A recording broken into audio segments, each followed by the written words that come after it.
Ko sige furitse jesi kai kawe hoodies. Ay sang mga mo wa re. Sang mga wa ni wa. Sige to re video nam loi je.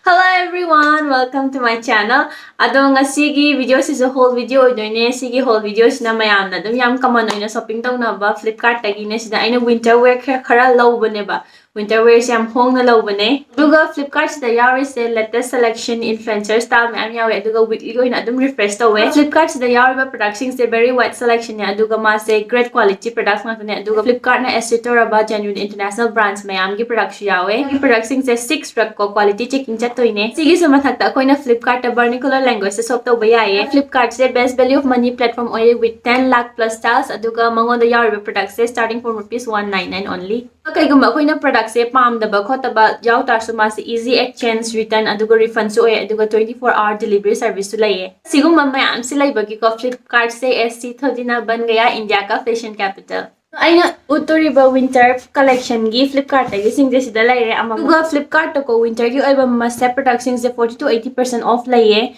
ado yengminar se. Ado aigi product ani je first product ani han ot ke sigi production de Tokyo Tokis tagi ngak tani ba sigi product ani se kuma gumba Tokyo Tokis kuma veromoda gumba moi gi product se moi gi sweaters wagera cardigans wagera jackets any moi production se minimum 50% off laye sigi furit je aina pami je sum tupi gumba yaw se ai khara pame ba ko duga magi oina Tokyo bodi dum thare aduga color se sungumba haidi siguma machu ai khara pame se so ai adum phajaba ma aduga kitang koktak oye ba crop ki type to idina aduga mangonda sida stripe sida khara adum phajai da yam thik oy biso yam thin oy biso adum ditpa adum nungai ne aduga sida to mon laraga phajai da ko ditpa nungai haidi yam tha ba oide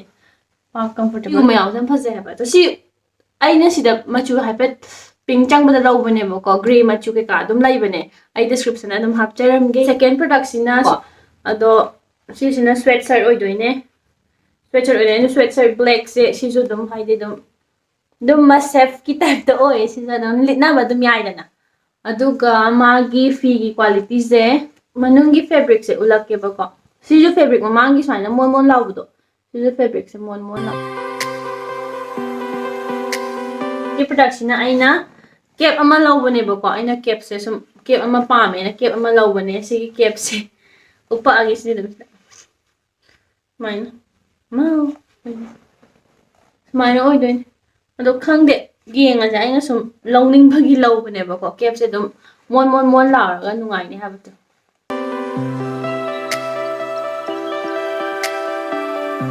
aduga next ki production na aina khungup aidi khungup se angouba ngakta yamba legal lebo ko aduga aina khungup se angouba mu law bane sigi angouba se ado size se aina chen ba da soi gi bra khang da ha ba chawdrok chawna lai ha ba tu aina 4 di chen gi ba male duga moi size se na cha aina duga sigi khungup se offer da 448 khatane ba ko aduga aina white chu oi ba gi su pam ba do aduga siguma da aina mamang na khuk lai ba kana tai thok pa amot pa tai thok pa to sina amot pa tai thok ba nuai da male law bane sigi se adum yai na lupa chonga yaw de 448 ai jek to law yo ni katat na nga ngi taw to kilai aduga nama na sa na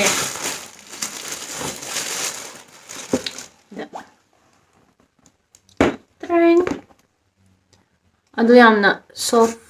yam kan ba su oi de soft oi ba su ka su oi de dum dungai law di mal de tonga ga yengake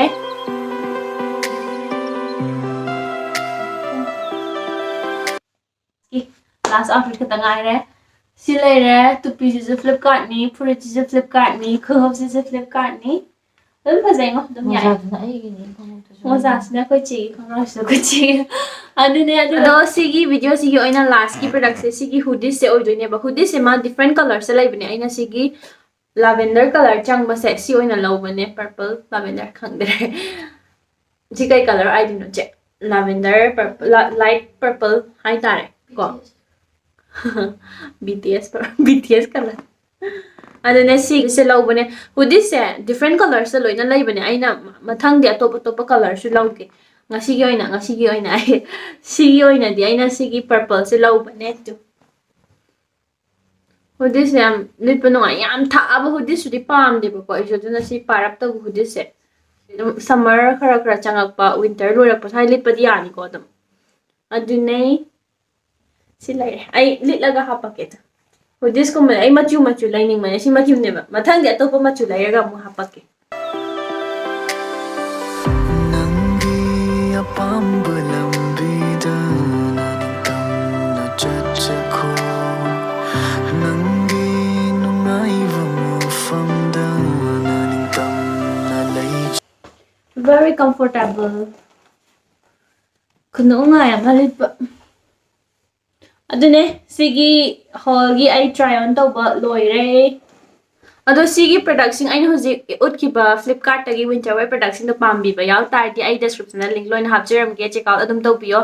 ado nga sigi di sigi product sing ngasi product yam je mathang di yam na tawba ngamra yengke ado nga sigi video se sida adum loisan jarage aduga ai gi channel se subscribe tawdri boy subscribe tawbiramo